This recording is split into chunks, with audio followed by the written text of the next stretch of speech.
श्री स्वामी समर्थ मैत्रिणीनं, आज आपल्या ताटात अन्नाचे जे 2 घास आपल्याला मिळतात ना, भले ती चटणी भाकरी असू दे किंवा पंचपक्वान्न, त्याबद्दल परमेश्वराचे आपण नेहमीच आभार मानले पाहिजेत.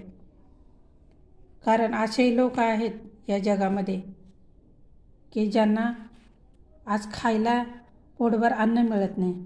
आपल्या ताटात किमान चटणी भाकरी काहीतरी आहे. काही लोक अशी कायम तक्रार करत बसलेले असतात, हे मिळत नाही, ते मिळत नाही, ते मिळत नाही.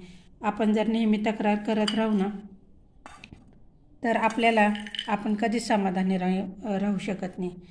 आपण जे आहे ना त्याच्यामध्ये जेवढं आपण आपल्याला समाधानी राहू ना, आपण तेवढे सुखी राहू. सारखे जर आपण तक्रार करत बसलो, हे नाही ते नाही, तर आपण आपल्यापेक्षा जे गरीब लोक आहेत